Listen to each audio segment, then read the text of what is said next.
Emily Turner, how long do you plan to keep this chaos going, huh? Enough is enough. At 2 a.m., startled awake by the furious shouting that exploded right next to my ear, I bolted upright in bed. Still half conscious and disoriented, I glanced at my smartphone screen, and the caller ID read Daniel Brooks. He was the neighbor of the Laguna Beach vacation home I had purchased just a few weeks earlier. Mr. Brooks, I'm very sorry, but what are you talking about? I'm at my primary residence in the city right now. Don't play dumb. There are about 10 young people partying at your house right now, blasting loud music and drinking like there's no tomorrow.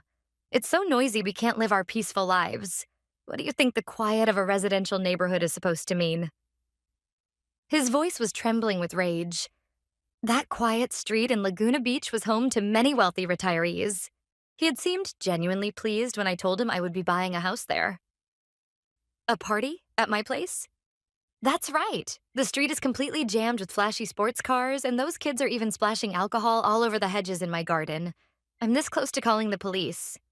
No, I already am. If you don't put an end to this hell within 30 minutes, don't think you'll get away with it either. The call was cut off unilaterally. My heart began pounding violently deep inside my ears. That was impossible.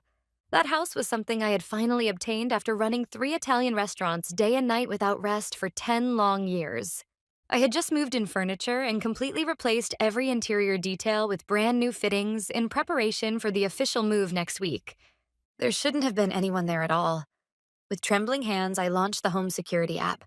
The front entrance, the living room, and the spacious terrace with its sweeping ocean view were all equipped with the latest security cameras. The few seconds it took for the footage to load felt like an eternity. And when the scene finally appeared on the screen, I sucked in a sharp breath. There they were. Young people jumping onto the pristine white Italian leather sofa I had carefully chosen with their shoes still on, spraying champagne at each other using expensive crystal glasses. Hip-hop music thundered at an ear-splitting volume. In the terrace jacuzzi, unfamiliar men were diving in wearing nothing but their underwear. And right at the center of it all, I finally got it. This is my new stage in life.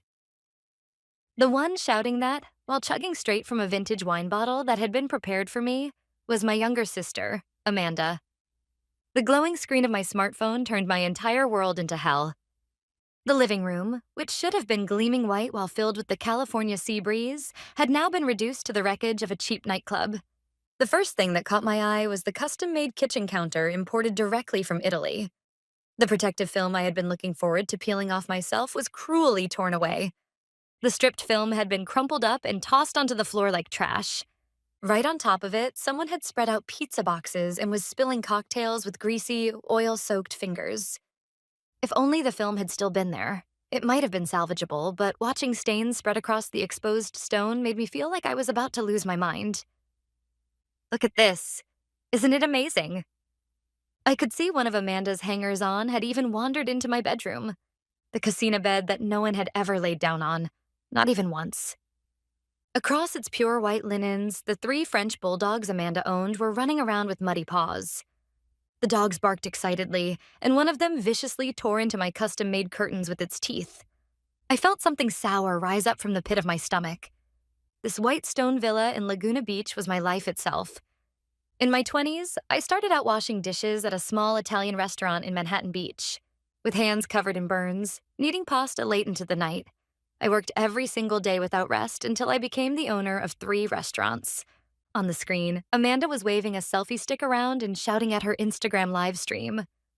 Everyone, my villa is finally finished. Buying a beachfront mansion at 29 is basically proof of my talent, right? The life of a successful person is way more comfortable than I imagined.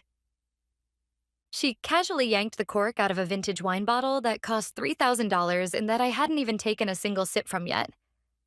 And then, unbelievably, she started dancing while splashing it all over the terrace. My sister?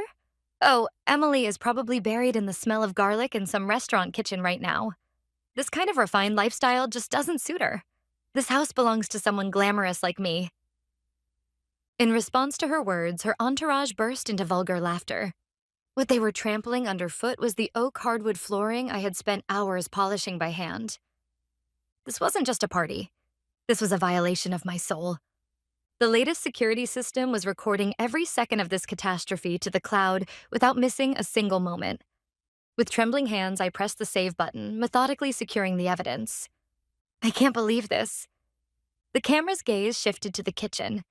It was the symbol of my pride, a space that held my dreams as a chef, equipped with professional-grade ovens and refrigerators. But that place had now been turned into a garbage dump. Amanda and her friends had pulled out the finest caviar and a custom cheese set from the refrigerator, the very things I had been looking forward to opening alone on the first night after moving in. Look at this. Emily was hiding stuff this expensive, trying to keep it all to herself. What a cheap older sister.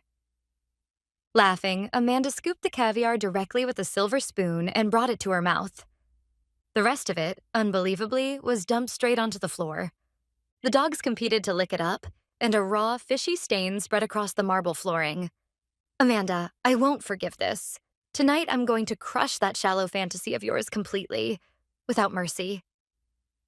I grabbed my iPhone and dialed 911. Yes, this is 911. Is this an emergency? The operator's calm voice echoed in my ear. Gripping the steering wheel with trembling hands, I pulled my Audi onto highway, heading toward Laguna Beach. More than 10 intruders have broken onto my private property on Lakeshore Drive in Laguna Beach and are destroying my belongings. I am on my way there now. My name is Emily Turner. I have the deed and all legal documents. Please dispatch the police immediately. I ended the call and glanced at the iPhone fixed into the dashboard holder. On the screen, the madness was still raging as I drove 80 miles per hour down the highway in the dead of night. As I stared at the lights streaming past outside the window, the hellish 10 years it took to obtain that house flashed through my mind. The days I washed dishes at a cheap restaurant in New York until grease seeped under my fingernails. When I opened my first independent restaurant, I gave up my apartment just to pay rent and slept wrapped in a sleeping bag in the back room of the shop. The sensation of boiling pasta in a stifling summer kitchen without air conditioning, on the verge of collapsing from heat exhaustion, is still burned into my skin. Meanwhile, what about my younger sister, Amanda? She bragged about having talent, burned through our parents' money, and whenever she ran short, she came crying to me. Emily, you're successful anyway. Helping your little sister is only natural, right? That was her favorite line. But that night, she crossed the final line. Not only did she beg for money, she turned that house, the place I built so I could sleep undisturbed, listening only to the sound of the waves, into a toy to satisfy her own vanity. The eyes staring back at me in the rearview mirror were colder and more fixed than I had ever seen before. My anger completed its circuit and transformed into an icy calm. As a restaurant owner, I had resolved countless problems. Embezzling managers, drunken, violent customers. Each time I fought with evidence and logic, and survived.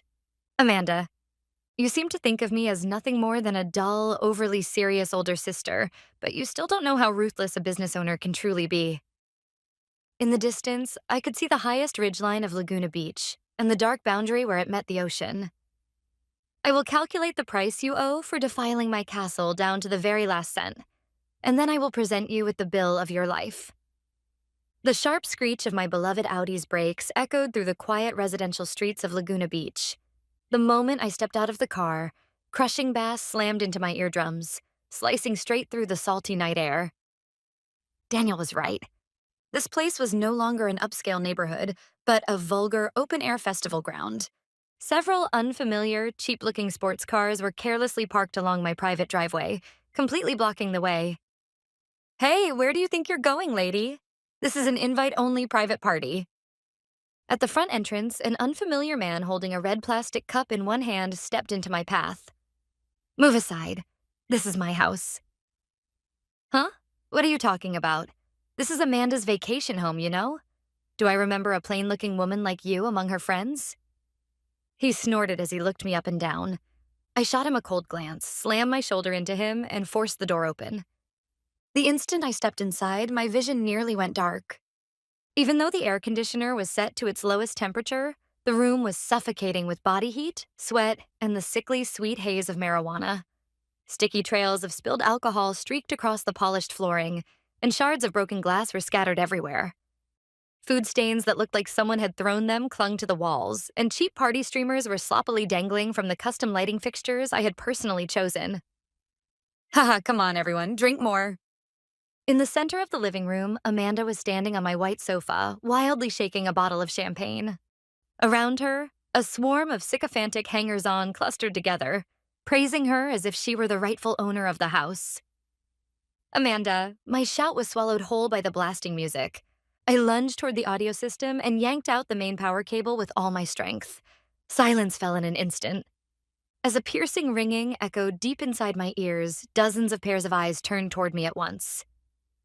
Hey, what do you think you're doing? It was just getting good. Amanda stepped down from the sofa and glared at me with open irritation.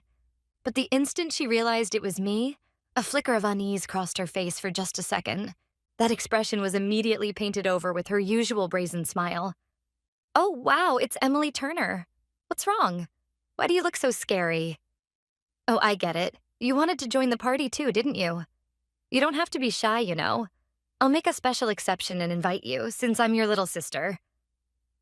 She didn't understand, not even by a millimeter, how serious her crime was. Invite me. You're inviting me to my own house? My voice was lower and colder than I ever expected it to be. Amanda snorted and deliberately set the glass she was holding down at my feet. What's with you, uptight Emily? You don't need to get so angry. You're always working anyway. You never even have time to use this house, right? So I'm just breathing some life into it for you. We're family, so what's the big deal? Don't think that being family means everything is forgiven. At that moment, red and blue lights began spinning violently outside the house. With the screech of burning tires, 3 police cars slid into the private driveway. Police, nobody move. The door was kicked open, and several sheriff's deputies stormed into the house. More than 10 young people who had been partying wildly froze in an instant. Who's responsible here? A large officer swept the room with a hard, intimidating gaze. Amanda faltered for a split second, but then quickly put on her trademark, tragic heroine expression and stepped forward. Officer, please help us. This woman suddenly barged in and ruined our party. She's my sister, but she's emotionally unstable and... Don't lie. I am the owner, Emily Turner. These people have trespassed onto my property without my permission. When I stated this firmly, Amanda shrieked in a high-pitched voice. Illegal trespassing? How rude. This is our family's vacation home. Even our parents said it's a place for the whole family to use. It's shared property. One of her hangers-on shouted mockingly from the side. Yeah, what a stingy older sister. The officer looked back and forth between Amanda and me, then let out a sigh. Ma'am, is what she's saying true? Is this property jointly owned by the family? Amanda puffed out her chest, wearing a triumphant grin. Yes, the paperwork is still being processed, but in practical terms, it's everyone's house. I let out a cold laugh and pulled a single folder from my bag. Being processed? No, everything is already finalized. This is the notarized deed. Look at the owner's section. The only name listed there is Emily Turner. And then I took out my tablet and opened the control panel. Everything about how she got into this house is recorded as well. I have never once given her a key. By the way, Amanda, how did you even find this place? As I quietly asked that question while showing the tablet screen to the officer, the color drained rapidly from Amanda's face. On the screen was security footage from my office taken a week earlier. It clearly showed Amanda sneaking up to my desk while I was out of the room for a meeting, secretly stealing a spare key and copies of documents. This is, well, you said it was shared family property. But the moment you stole the key, that became deliberate theft and a planned intrusion. The officer leaned in to look at the footage, his expression hardening. This is decisive evidence. Miss, did you take this key without authorization? Amanda's eyes darted around wildly as she desperately searched for an excuse. No, it's not like that. My sister forgot the key, so I was just trying to return it, and I happened to know the location. Stop lying. I never once told you that I had bought this place. Who told you where it was? When I stepped closer, Amanda finally cracked and let her shallow secret spill out. I have a friend in real estate. Ryan works at Suncoast Realty. He told me. He said you bought the best property in Laguna, paid in cash all at once. He even gave me the address in detail. A murmur of shock rippled through the friends gathered around. The officer, showing not a trace of sympathy, reached for the handcuffs on his belt.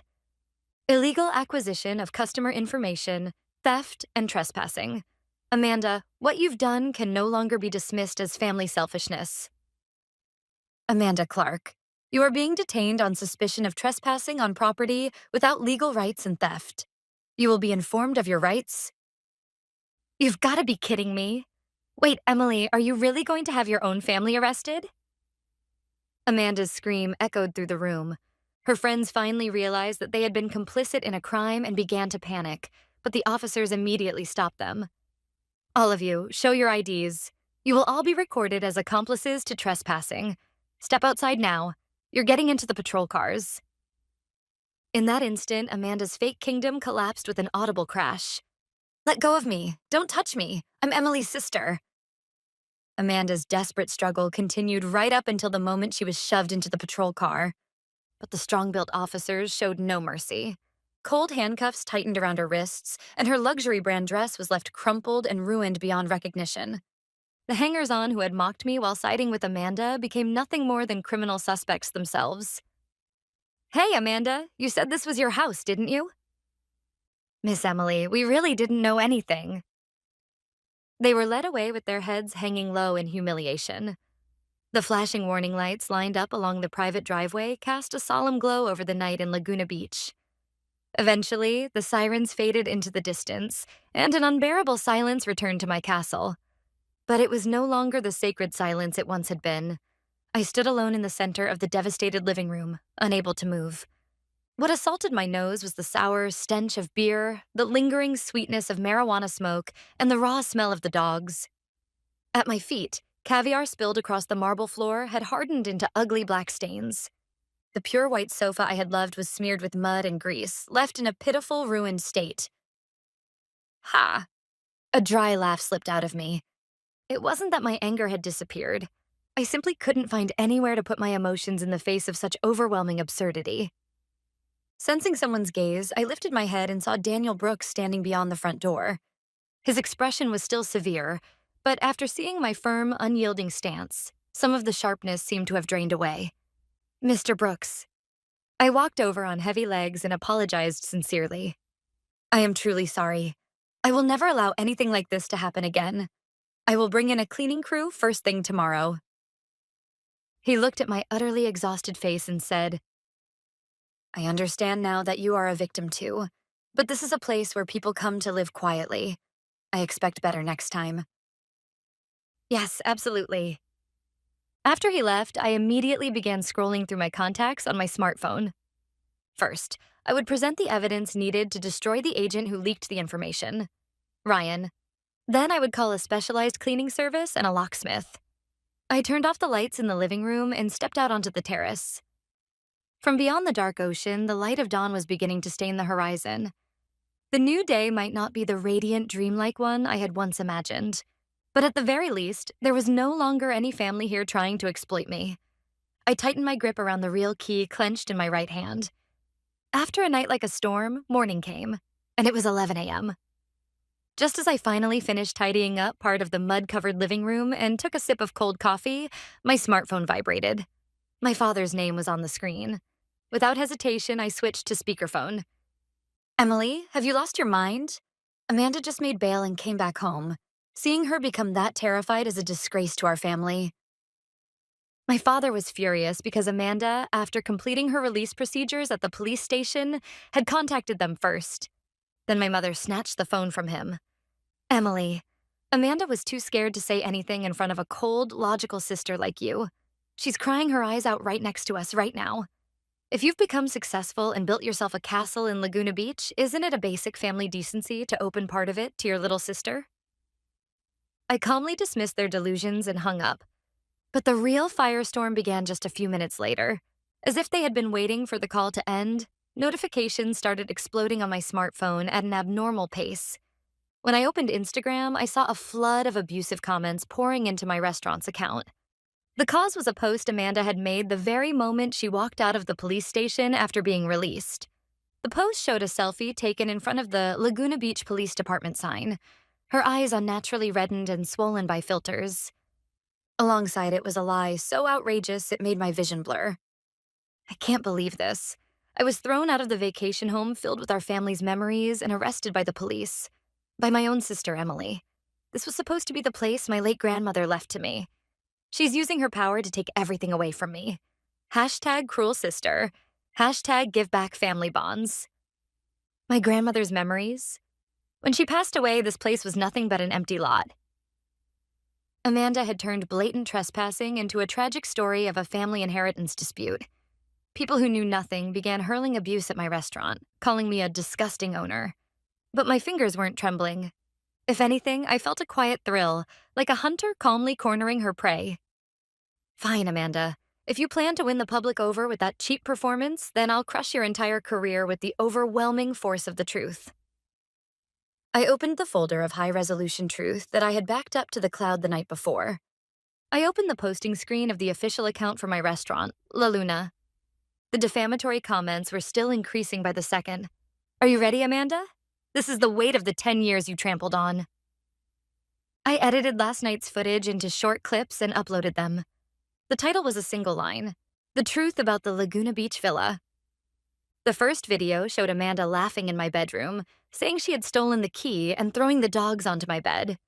The second video showed her sneering that a woman like me wouldn't understand the taste while pouring out an expensive bottle of wine. The third video captured her arrogant declaration when I arrived, saying it was shared property and that she was free to use it however she wanted. Just 5 minutes after posting, social media exploded. Wait, this is nothing like what we were told. This isn't a grandmother's inheritance at all, it's straight up trespassing. Emily, I'm sorry for doubting you. This is beyond awful. As public opinion violently swung in my favor, an even more ridiculous follow-up attack began. The friends who had been taken away with Amanda started releasing secretly recorded videos and audio one after another to protect themselves. Lauren, a self-proclaimed influencer, fired the opening shot. Everyone, I was deceived.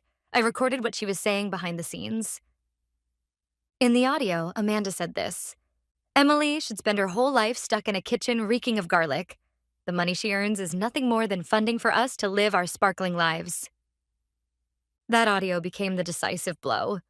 The friends scrambling to save themselves began tagging their posts with hashtag Amanda Lies, shifting all responsibility for the destruction of the property onto Amanda. How does it feel to be shot in the back by the people who were your best friends just last night, Amanda? Amanda's personal account was flooded with tens of thousands of critical comments within a single hour, and the logos of her sponsor companies vanished one after another.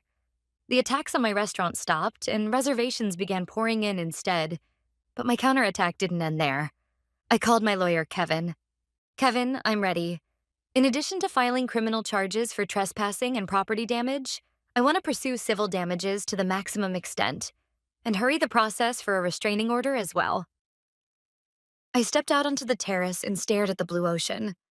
The version of me from yesterday, infected by the disease called family, no longer exists anywhere.